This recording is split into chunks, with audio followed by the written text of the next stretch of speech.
Košická arcidiecéza, rehoľa redemptoristov a farnosť Gaboltov pozývajú na arcidiecéznu púť v Gaboltove, ktorá sa uskutoční 20. a 21.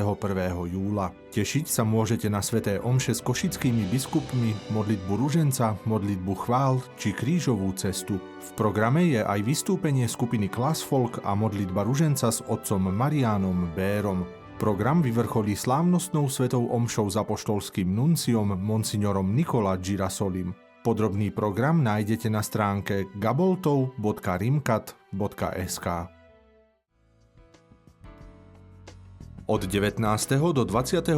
júla sa v Námestove uskutoční festival Verím, Pane.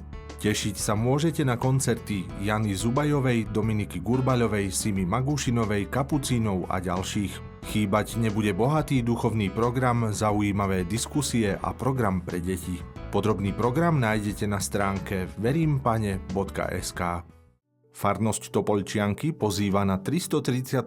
škapuliarskú púť, ktorá sa uskutoční 10. až 14. júla v Topoľčiankach. Bohatý duchovný program v slovenskom a maďarskom jazyku vyvrcholí slávnostnou svetou omšou na Kalvárii v nedeľu 14. júla o 10:30, ktorú bude sláviť nitriansky pomocný biskup monsignor Peter Beňo. Podrobný program nájdete na stránke topolčianky.fara.sk.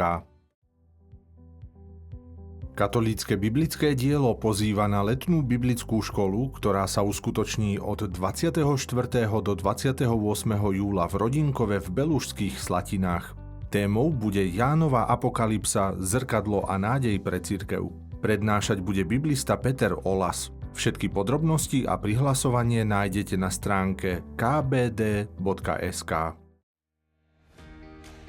Salesiáni Don Boska, Domka a spoločenstvo Timian pozývajú na tábor Timian, ktorý je určený pre ministrantov od 10 rokov. Tábor sa uskutoční od 15. do 21. júla v rekreačnom zariadení Škutovky pri Liptovskej osade. Všetky podrobnosti nájdete na stránke ministranti.sk. Od 26. do 28.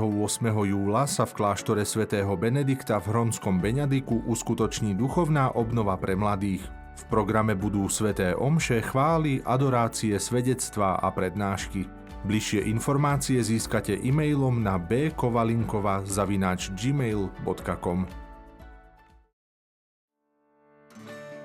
Collegium Antona Neuwirtha pozýva na letnú univerzitu, ktorá sa bude konať 4. až 11. augusta v Kaštieli v Ivanke pri Dunaji. Podrobnosti nájdete na stránke collegium.org. Viac informácií o kresťanských podujatiach nájdete na stránke výveska.sk a tkkbs.sk.